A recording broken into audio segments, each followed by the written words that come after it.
Karena bagi kita PKS itu apa ya? Kepemimpinan itu adalah sebuah amanah. Jadi jabatan itu tidak kita kejar gitu kan. Jadi tapi kita siap dipetakan dimanapun. Itulah prinsip yang kita pegang gitu. Apakah ini akan berlanjut pada hajatan pemilihan kepala daerah di 2024? Dinamis saja. Dinamis. Ya, iya. Kita dalam pilkada 2024 ini ya mohon maaf ya, tidak ada incumbent. Iya, peluang semua partai sama sebenarnya. Sama, ya. Iya. Apalagi ya saya ya setidaknya kalau saya ya basis sudah ada gitu kan. Iya. Ya kalau memang ini kan. Iya, mau maju bisa juga. Iya, gitu kan. I don't ever slow up, no I don't take shit. I got no love for the fakeness. If you wanna play tough and wanna hate this, I'll always show up.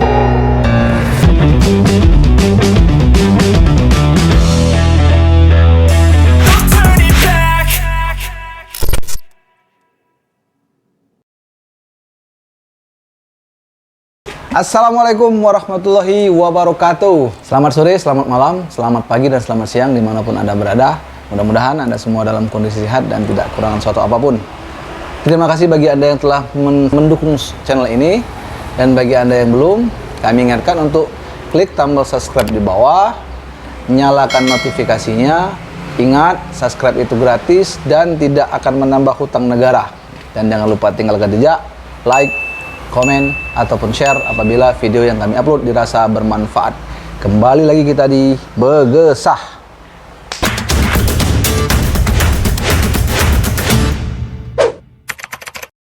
Di depan saya sudah ada seorang narasumber. Beliau adalah Azwar Arifin, SPD MPDI. Iya. Oke, apa kabar Bung Azwar? Alhamdulillah, baik. Oke, saya manggil Pak Ustadz aja ya. Oh, boleh. Pak Azwar Arifin ini adalah Ketua DPD Partai Keadilan Sejahtera, betul ya? Ya, betul. Sejak kapan Pak Ustadz jadi Ketua DPD Partai Keadilan Sejahtera ini? Jadi pada bulan Desember tahun 2020 ketika PKS melaksanakan musda serentak se-Indonesia Raya secara virtual, maka ketika itulah saya diamanahkan sebagai Ketua DPD PKS OKU 2020 ya? Desember. Berapa tahun periodenya? 5 tahun. 5 tahun ya? Ya. Menggantikan Pak Haji Junaidi Hambo. Beliau sudah 2 periode? Sudah 1 periode, baru 1 periode. Memang nggak mau maju lagi? Kalau di PKS itu bukan masalah maju atau tidak, tetapi itu sifatnya adalah penugasan. Jadi nanti kader-kader di OKU ini mengusulkan beberapa nama ke DPW gitu. Kita kemarin mengusulkan 6 nama ke DPW, kemudian pengurus wilayah mengusulkan ke DPP, kemudian DPP lah yang menentukan. Oh, Dari 6 nama itu. DPP yang menentukan? Iya, presiden langsung yang menentukan. Pak Junaidi Hambo diusulkan juga? Iya, diusulkan juga. Tidak ada proses pemilihan di situ? Nggak ada. Nggak ada? Kita hanya pemilihan di atas kader saja. Jadi kader itu mengusulkan 6 nama. Kemudian dari nama yang terpilih paling banyak 6 nama itulah yang diusulkan kepada wilayah dan DPP. Nah, nanti DPP lah yang mengocok ini, menentukan. Karena sistem di PKS sekarang 2020 sampai 2005 ini kita kepemimpinannya kolektif kolegial. Oke. Dulu kita namanya DPD, sekarang namanya DPTD, Dewan Pimpinan Tingkat Daerah. Jadi menurut Ustadz itu demokratis tidak? Ya, bagi kita itu adalah bagian demokrasi yang kita anut di partai ya. Karena bagi kita, kalau kita kader PKS, kita harus siap ditempatkan dimanapun. Oke, jadi belum tentu incumbent jadi lagi? Ya, belum tentu. Artinya tidak ada semacam kalau partai lain, ada yang mungkin sudah 2 periode, mungkin ada batasnya 3 periode, selebihnya itu nggak boleh yang maju lagi. Lah ini maju boleh tapi belum tentu terpilih. Iya, tapi gini, kita nggak ada yang ini ya. Saya itu nggak maju tapi saya itu diusulkan. Diusulkan. Jadi 6 nama itu diusulkan, tapi 6 nama itu masuk semua dalam unsur pimpinan DPTD namanya tadi, Dewan Pimpinan Tingkat Daerah. Ini kita ada perubahan ya. Kita ini ada 3 unsur pimpinan sekarang itu. Pertama itu adalah MPD, Majelis Pertimbangan Daerah. MPD ini inilah ketuanya Pak Junaidi Hambo sekarang. Oke. Oke. Jadi sekretarisnya itu Bambang Adi Saputra. Ini kader kita dari Sinar Peninjauan yang diusulkan kader dari sana. Kemudian ini MPD, Ketua Sekretaris Majelis Pertimbangan Daerah. Satu lagi Dewan Etik Daerah. Untuk di kabupaten itu disebut nama Dewan Etik Daerah. Tapi kalau untuk wilayah itu Dewan Syariah Wilayah.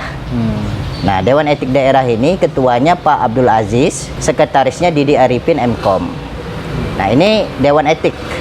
Kemudian kami ini adalah atau pelaksana harian itu disebut dengan DPD, Dewan Pimpinan Daerah. Oke. Nah, itu saya sendiri sebagai ketuanya Azwar Arifin, kemudian sekretarisnya Yuhdi Ardianto, bendaharanya Heru Rianto, kemudian kaderisasi itu Ustadz Dewantoro. Oke. Jadi kepemimpinan PKS itu ada 8 orang. Oke. Jadi judulnya ketika kita membuat nama PKS ini tetap DPD untuk di kabupaten, DPD Partai Keadilan Sejahtera Kabupaten Maluku atau ini, DPTD. Jadi gini, ketika dia bicara tentang, jadi kenapa kita ada 3 unsur ini untuk eksekutif atau pelaksana itu adalah DPD. Iyalah Pak. Saya ya bersama teman-teman ya. Kemudian Dewan untuk yudikatif itu DED, Dewan Etik Daerah. Ini kalau ada suatu masalah-masalah di internal gitu kan, atau masalah di dewan atau apalah gitu kan, pokoknya ini ya, kajian syariah dan sebagainya lah. Ini Dewan Etik Daerah yang menangani. Kemudian MPD ini lebih kepada pertimbangan, memberikan masukan dan pertimbangan serta pengawasan atau supervisi kepada DPD tadi. DPTD itu gabungan dari 3 unsur tadi. Gabungan dari unsur ya, tadi. makanya di kantor kita itu ada ruangan DED, ada MPD, sama ada DPD. Oke, mohon maaf agak tegas dikit karena saya agak bingung karena bukan orang partai. Ya, karena ini memang ini baru ini, Pak. Oh, baru ini, ya. Baru ya. Ya, perubahan baru sifatnya. Kalau dulu kan hanya DPD kita tuh. Pak Azwar Arifin nyangka tidak terpilih sebagai ketua kemarin? Nggak pernah menyangka saya, Pak. Karena nyangka? gini ya, saya itu sebenarnya awalnya tidak tertarik sebenarnya kan dengan mau nyemplung ke partai ya. Ya. Tapi 2019 itu saya diminta untuk mencalekkan. Oke. Ya. Karena saya ini adalah putra daerah, juga mungkin menurut saya ada PR-PR aspirasi masyarakat yang perlu saya perjuangkan di daerah saya. Maka di situ saya bersedia ketika itu diminta. Nah, pada 2019 itu saya menjadi caleg. Dapil berapa? Dapil 2. Oke. Ya, Dapil 2. Nomor 1 waktu itu. Tapi ternyata takdir Allah berkehendak lain ya, kita belum diberikan kesempatan. Nah, 2020 bulan September kebetulan wakil ketua umum itu hijrah ke Lampung. Yang di sini? Yang di sini. Namanya Wiwin. Kak Wewin namanya. Oke. Ya, bukan sama saya. ya. Bukan saya. Ya bukan ya. Wewin hijrah ke Lampung sama keluarganya. Akhirnya dia di sini mengundurkan diri. Kemudian disitulah letak kekosongan pemimpin. Oke. Nah, karena Allahu alam apa yang menjadi pertimbangan kawan-kawan pengurus ketika itu, saya diminta untuk mengisi kekosongan itu. Padahal masa jabatannya tinggal 4 bulan lagi. Ya. Nah, itulah awalnya saya masuk dalam partai. Nah, Desembernya saya mungkin Allahu alam seperti apa ya. Akhirnya saya diusulkan ke DPP oleh kader OKU. Tapi memang merasa cocok sama PKS? Berdasarkan basic pendidikan, basic mungkin ketertarikan dengan politik, memang merasa cocok dengan PKS? Ya, bagaimana? Memang secara secara ideologi dan secara ini saya cocok dengan PKS. Pertama, saya latar belakangnya adalah pesantren. Oke. Ya, kemudian kuliah di perguruan tinggi Islam juga. Organisasinya gitu kan. apa waktu kuliah? Waktu kuliah saya pernah aktif di BEM. Oke. 2011 kebetulan saya diamanahkan kawan-kawan jadi presiden mahasiswa ketika Kalau itu. di eksternal kampus kayak? Eksternal saya aktif di Kesatuan Aksi Mahasiswa Muslim Indonesia. Kami. Oke. Nah, kalau untuk internalnya selain di BEM saya aktif di UKM Koperasi Mahasiswa. Oke. Nah, ini plus minusnya menurut Ustadz Azwar sendiri ketika polanya atau sistemnya pemilihan ketua model begitu, apa plus minusnya menurut Azwar? Kalau plusnya itu tentu apa namanya? Tidak ada keributan mungkin? Ya tidak ada konflik di internal. Jadi memang bahasanya ya bagi kita siapapun yang memanahkan sami'na wa ata'na. Itu semua berarti sudah diusulkan walaupun tetap dengan jalur demokrasi tadi berdasarkan usulan dari apa bahasanya kader yang ada di daerah. Jadi DPP pun tidak bisa menentukan kalau tidak ada usulan dari daerah. Tapi kata yang tadi tidak masuk nama diusulkan. Masuk saya diusulkan. Ya waktu itu karena mungkin saya wakil ketua umum waktu itu ya, sudah wakil ketua umum, saya diusulkan itu. Terus apa lagi plusnya? Nah, plusnya juga ya sebenarnya ya karena tidak ada konflik tadi, tidak ada keributan, jadi roda organisasi itu ya berjalan saja, nggak ada apa namanya itu, berjalan lancar saja, nggak ada yang perlu kita ini. Dan kesulitan kader itu ada ketika itu. Minusnya? Mungkin kalau minusnya ya bisa apa ya? Semuanya bisa menilai saja ya. Karena kalau menurut saya untuk saat ini sistem itu yang menurut kami yang ini ya, yang ideal. tepat, ideal. Bagi Ustadz Azwar sistemnya ideal. Ideal. Internal partai. Ya. Tanpa proses pemilihan. Kita pemilihan. Iya. Tapi penyaringan ya. Artinya menghindari kegaduhan lah. Menghindari kegaduhan. Dan juga mungkin menghindari apa dinasti kali ya. Bisa itu. Karena bagi kita PKS itu apa ya? Kepemimpinan itu adalah sebuah amanah. Jadi jabatan itu tidak kita kejar gitu kan. Jadi tapi kita siap dipetakan dimanapun. Itulah prinsip yang kita pegang gitu. Siap dipimpin dan siap memimpin. Ya. Oh ya, tadi kan kami ya, organisasinya. Itu apa benar itu kami itu memang ya underbow dari PKS? Atau gimana? Saya pikir tidak juga ya. Apalagi tidak semua alumni kami juga ada di PKS. Ya. Tapi bau-baunya tuh kalau kami memang bau-bau PKS. Tapi secara pemahaman keislamannya, ideologinya mungkin lebih dekat. Tapi kalau apakah kami itu PKS, saya pikir tidak tepat juga karena banyak juga alumni-alumninya ada yang berkiprah di partai lain juga gitu. Nah, bicara ideologi nih, ideologi PKS apa? Ideologi kita azas partai kita Islam yang berlandaskan Pancasila. Ya, itu dan baru perubahan waktu ketika sekarang ini kita kan partai Islam yang rahmatan lil alamin dalam mewujudkan NKRI yang lebih baik lah ya. Itu yang mungkin kita sekarang. Kalau mazhab keagamaan nih misalnya kan kalau kayak PKB kan kita tahu itu berbasis NU. Betul. Kalau PAN tuh mungkin Muhammadiyah. Nah kalau PKS-nya apa nih? Mazhabnya apa kebanyakan orang-orang dalamnya nih? Kalau Anda lihat di PKS ini kita ini berwarna-warni. Warna-warni. Bahkan Anda bisa temukan orang Muhammadiyah di PKS. Bahkan Anda bisa juga temukan orang NU di PKS. Betul. Ada juga bahkan orang Persis di PKS. Kemudian orang PUI di PKS. Jadi kita PKS itu bukan mazhab ya. Ini kadang-kadang orang itu orang-orang berpaham bahwasanya PKS ini mazhab sendiri. Bahkan ada yang mengatakan mazhab PKS gitu kan. Nggak ada gitu kan. Kita ini nggak bermazhab. Kita bagi yang setuju dan sefikroh dengan perjuangan PKS, kita membuka diri, welcome gitu kan. Hatta dia NU, Muhammadiyah ataupun mazhab-mazhab dan organisasi lainnya bagi kita. Karena bagi kita ya ukhuwah Islamiyah dan persatuan itu lebih utama. Itu sama kayak Ustadz Arifin. Mungkin kalau organisasinya kalau saya boleh tebak Muhammadiyah tapi ke NU-NU-an. Iya, betul.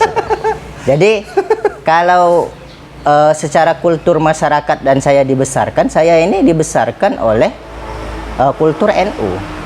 Iya, kita biasa di desa itu, bahkan saya masih aktif kalau pulang ke desa itu mimpin berjanji, saya mimpin yasinan, tahlilan, gitu kan.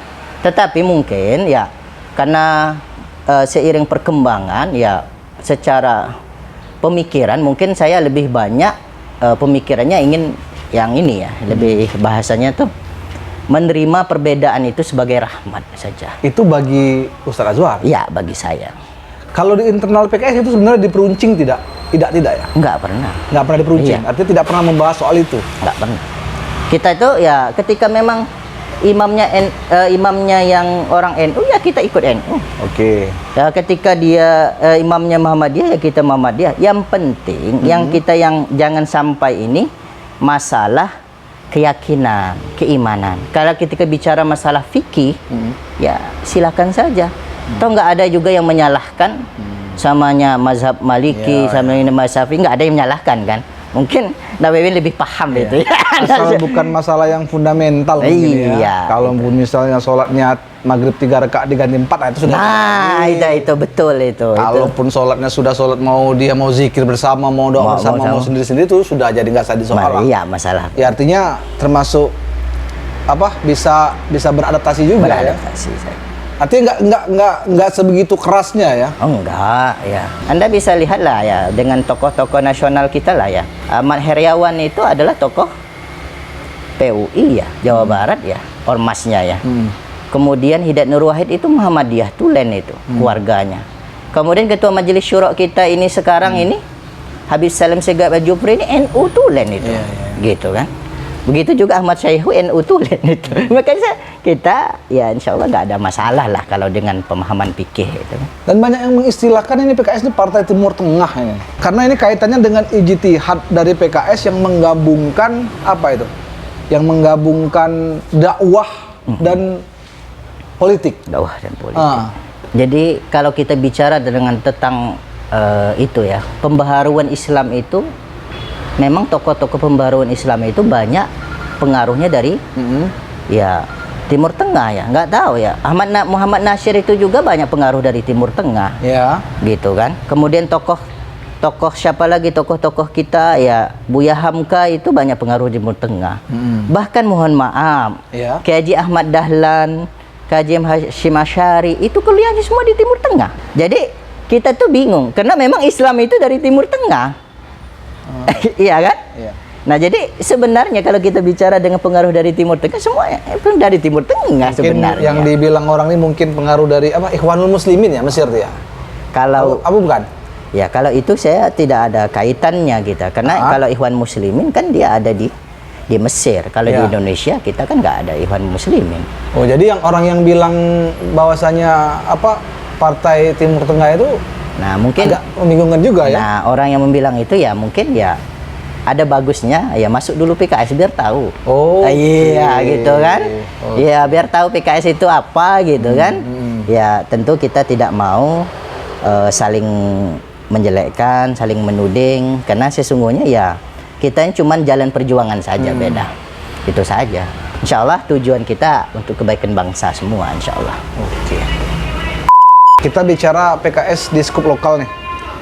Bu, itu Ustadz Azwar. Ya. Diagram PKS ini dari sejak 2004 sampai sekarang ini luar biasa ya. Cuma saya cukup bisa bertahan ya. PKS ya, alhamdulillah. Itu partai yang lahir di awal reformasi ya. Awal reformasi. Yang betul. Sampai saat ini bisa dikatakan lumayan bisa bertahan walaupun menjelma dari PK ke PKS. Iya, betul. Itu rahasianya apa menurut Bung Ustadz Azwar?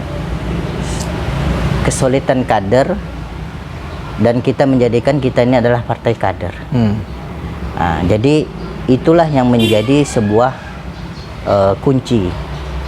Bahkan kita apa bahasanya itu, kader itulah yang proses kaderisasi itu terus kita jalankan di partai. Nah itulah mungkin membuat kita bertahan ya. Mungkin kawan-kawan yang lain mengenal ya bicara masalah PKS ya orang tahu solidnya gitu kan. Karena memang kita dibina. Di PKS itu ada namanya pembinaan. Namanya UPA, Unit Pembinaan Anggota. Dan itu terus continue kita lakukan. Jadi ini partai kader ya? Partai kader. Di PKS itu proses pembinaan itu kan ada jenjang. Ya, kita ada namanya kader pendukung. Ada kader penggerak. Oke. Ada kader pelopor. Ada simpatisan. Ada simpatisan. Jadi kita ada jenjang. Nah, termasuk ya mohon ya yang tadi kalau kita ingin masuk dalam struktur dalam ADART itu sudah jelas. Ikuti pembinaan. Oke. Nanti setiap jenjang itu ada setiap struktur itu ada jenjangnya. Kalau Ustadz Azwar sudah masuk ini apa kader apa nih? Saya pelopor, Pak. Pelopor. Ya. Itu tingkatan yang keberapa? Tingkatan yang ketiga. Yang ketiga. Oke, sekarang kalau partai kader dari 2004 sampai sekarang ini keterpilihan anggota DPRD OKU ini ya kayaknya 50-50, ada kader, ada non kader. Ya. Nah, ini ya tidak bisa dikatakan partai kader dong, karena yang duduk juga ada yang bukan kader. Ya, perlu kita pahami ketika mereka sudah menjadi PKS itu mereka harus mengikuti pembinaan. Itulah kader. Maka kita konteksnya adalah pembinaan itu. Mungkin sebelumnya mereka belum terbina, tetapi ketika mereka sudah bacalek PKS kemudian bahkan duduk, maka mereka wajib mengikuti ADRT yang ada. Maka mereka ya siapa? Semuanya kader. Iya, iya. Sekarang gitu kan. Tinggal jenjangnya saja. Mungkin ada jenjangnya pemula, ada pendukung, ada kader penggerak gitu. Itu aja. Kami tadi bukan menjadi alat untuk pengkaderan. Mohon maaf, kalau saya sebenarnya, kalau organisasi saya itu sebenarnya, kami itu saya cuma ikut DM1. DM1. Jadi saya nggak ikut training lah ya. Training yang atasnya lah. Karena saya lebih aktif sebenarnya waktu itu di koperasi mahasiswa kan. dari awal sampai tamat saya koperasi mahasiswa. Kebetulan momentum SBY Budiono juga ketika itu. Semua itu juga yang mendorong ketika itu. Saya masih ketua Kopma, akhirnya jadi presiden ketika itu ya, waktu kampus ya. Nggak, memang karena banyak orang yang bilang kami itu ada kaitan dengan PKS, memang serupa ya. Dalam artian proses pengkaderan kami sama PKS itu. Atau hanya kecocokan saja? Coba Anda lihat sekarang, siapa kira-kira yang pendiri kami kemana sekarang? Jadi bahkan banyak juga alumni-alumni kami itu nggak di PKS, enggak. Jadi kalau sebagian banyak mungkin, karena mungkin bagi kita ada kesamaan ya. Balik ke soal apa namanya kader tadi yang duduk di DPRD ini kan, kalau saya perhatikan mungkin dari 2009 lah mungkin ya, yaitu nah untuk periode ini pun kayaknya nggak ada yang kader murni ya. Haji Kadep kalian ini kader murni tidak? Atau ketika mau nyalek saya? Sebelum beliau nyalek, beliau sudah jadi kader. Sudah jadi kader ya? Ya, Pak Naproni malah masih ketika beliau masih belum ada niatan politik, beliau pernah kita bina. Ada, ya. Iya, tapi akhirnya kita minta beliau untuk maju. Iya. Nggak, maksudnya itu artinya yang memang dia dari kader murni, yang dia ikut apa namanya pengkaderan dari awal sehingga dia mencalek dan duduk itu ada tidak? Ya. Untuk saat ini itu mungkin menjadi PR kita ya. Ya, PR kita ini adalah bagaimana, karena memang OKU ini unik sebenarnya ya wilayahnya kan. Unik. Iya, PKS ini sebelumnya bukan kita ini kan bisa dikatakan dalam priorisasi yang mohon maaf ya, bukan kita ingin bicara tentang syarat, bukan ya. Yang penduduk aslinya mungkin masuk baru sekarang. Yang warga OKU. Betul keturunan OKU yang menjadi pimpinan di PKS. Ya gitu kan. Mungkin ini menjadi sebuah pendekatan-pendekatan yang perlu kita, terutama dapil saya ya. Dapil 2 itu kita belum pernah pecah telur. Nah, ini mungkin jadi PR dan tantangan bagi pengurusan kami saat ini. Nah, mungkin itu adalah salah satu pertimbangan di PP tadi mungkin juga. Iya. Karena Pak Ustadz Azwar orang asli sini, mungkin karena kita ingin memperjuangkan yang dapil 1 yang belum pernah kita ada keterwakilan dari PKS gitu kan. Mungkin ada salah satu pertimbangannya juga gitu kan. Berat tidak memperkenalkan PKS di daerah OKU ini? Kalau memperkenal sih alhamdulillah tidak berat sebenarnya. Tapi mengajak untuk memilih itu yang berat. Ya, karena kader kita ini kan tersebar ya sebenarnya di OKU ini kan. Ada hampir di setiap kecamatan, setiap desa kita memiliki kader. Jadi kita kalau untuk mengenalkan PKS, insya Allah tidak susah. Tapi yang tadi, mungkin apakah peran kader ini bisa menggait dan mengajak orang untuk milih PKS, ya mungkin ini yang menjadi sebuah tantangan bagi kami gitu kan. Nah, untuk periode ini kan di DPRD OKU ini PKS koalisi dengan Gerindra. Betul. Di fraksi ya? Ya. Artinya cantol sama Gerindra. Betul. Itu kan kalau tidak salah imbas dari koalisi tingkat pusat ketika Pilpres ya? Mungkin salah satunya. Iya. Ya. Kok bisa berlanjut ke sini tuh? Maksud dan tujuannya untuk apa? Jadi karena memang itu adalah pembentukan fraksi itu adalah kepengurusan yang lama ya. Ya. Ya, pertama mungkin imbasnya, efeknya itu ya. Karena Pilpres 2019. Ya. Kedua, mungkin kedekatan ya, kedekatan dan komunikasi pengurus yang lama dengan Gerindra ya, dan itu memang sudah ada kedekatan pengurus yang lama ya. Ya. Nah, dan itu mungkin menjadi salah satu imbas. Ketiganya ya, dari berbagai tawaran untuk mengajak koalisi itu ya, yang tingkat keterimaan di kader itu ya bersama Gerindra ketika itu. Ketika itu. Karena Pilpres. Yang Anda tangkap maknanya berarti hanya ketika itu saja? Ya, masa ketika penentuan untuk fraksi.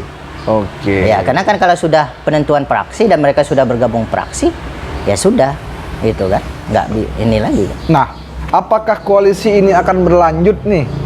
Mungkin di hajatan ke depan, karena kita kan menghadapi 2024. Ya. Katakanlah kita tidak bicara nasional, kita Ya. bicara skup lokal. Ya. Apakah ini akan berlanjut pada hajatan pemilihan kepala daerah di 2024? Dinamis saja. Dinamis. Ya, ya. Kita dinamis, tentunya kita melihat ke depan. Ya. Karena PR kita sebenarnya kita pengen ya kita satu fraksi sendiri 2024. 2024 itu Ya. pasca pileg. Pileg, ya. Oke, nanti kita bicara target. Oke. Artinya belum tahu. Belum tahu ya. Namanya politik kan dinamis Iya. ya. Masa kita kita mau koalisi kita dari sekarang Iya. kan kita belum Iya, tentu. iya, iya. Masalah politik kan dinamis berkembang saja gitu. Tapi koalisi PKS sama Gerindra ini apakah hanya terjadi di Oku atau Ya. di daerah lain ada juga? Ada sebagian ya, sebagian. Di Sumsel. Yang tidak ada fraksinya, sebagian ada yang gabung dengan Gerindra, ada. Tapi ketika kita sendiri fraksi ya kita sendiri. Nah, sampai saat ini sudah ada belum upaya mungkin untuk menjajaki koalisi di jelang Pilkada 2024? Kita kalau khusus untuk bicara tentang pilkada, kita terus bangun komunikasi ya. Ya, kita kan ada namanya program Silakoh ya, silaturahim tokoh. Bahkan saya itu mungkin kita PKS itu menggalakkan pernah semua kita silaturahim dengan semua partai. Tapi ada yang memang terjadi, ada yang belum, gitu kan? Juga itu dengan Gerindra, dengan P3, kemudian dengan siapa lagi kemarin ya? Banyak kita sudah bersilaturahim, bertemu gitu kan, dengan PDI kan, kita pernah kemarin kan, gitu kan. Jadi memang ya kita ngalir sajalah. Dan kalau komunikasi terus kita bangun lah.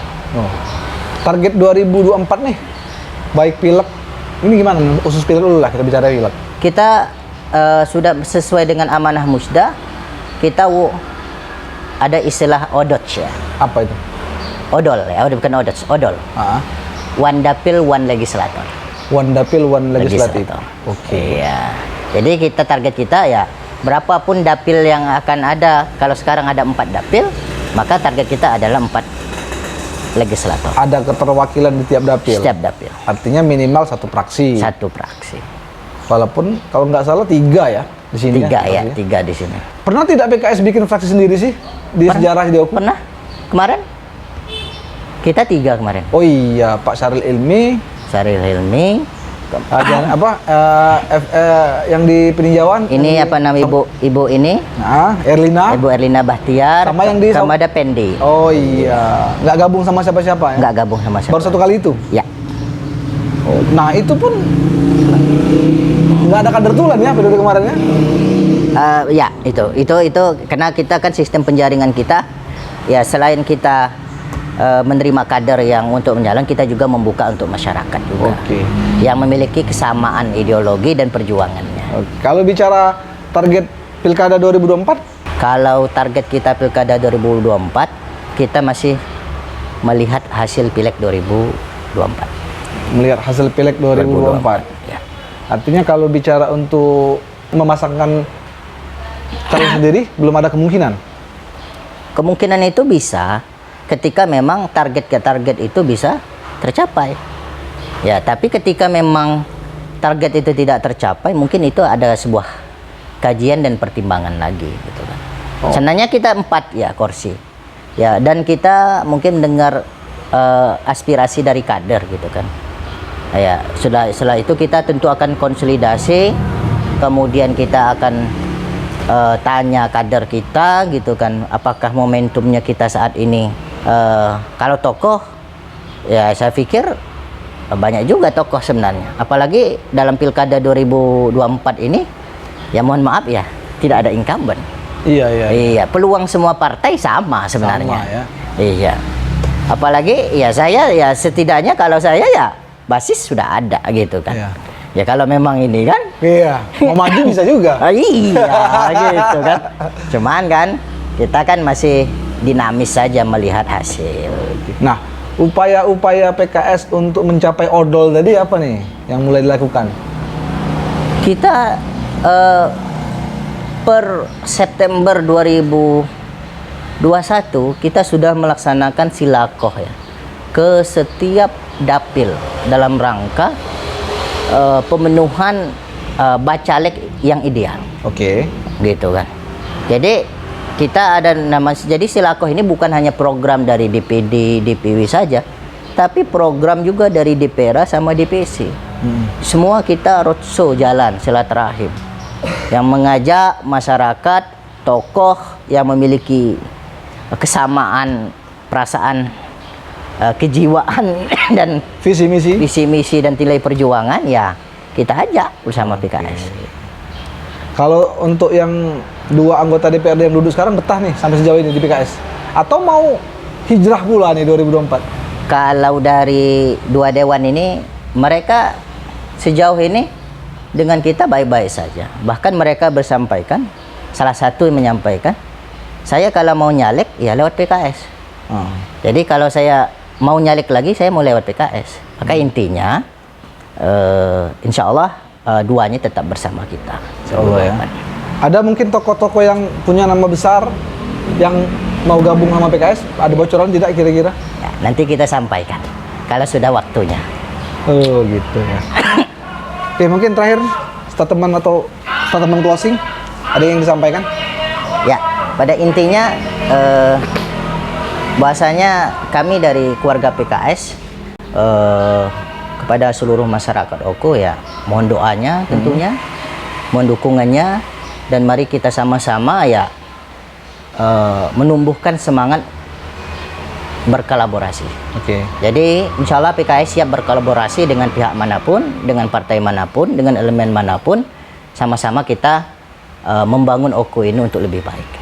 Mungkin itu saja yang bisa sampaikan, mungkin disclosure ini.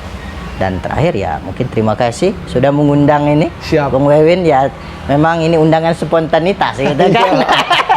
Maka ya yang disampaikan pun ya mengalir saja, ini nggak ada ininya ya. Terima kasih sebelumnya. Oke. Saya juga terima kasih nih kepada Ustadz Azwar Arifin yang telah meluangkan waktu nih. Terima kasih berbagi cerita tentang seluk-beluk PKS dan lain sebagainya, termasuk target tadi. Dan mudah-mudahan pergesahan ini dapat bermanfaat, dan kita akan jumpa lagi di pergesahan berikutnya dengan tokoh yang lain lagi. Kami akhiri pergesahan pada petang hari ini dengan ucapan wabillahi taufiq wal hidayah. Assalamualaikum warahmatullahi wabarakatuh. Waalaikumsalam warahmatullahi wabarakatuh.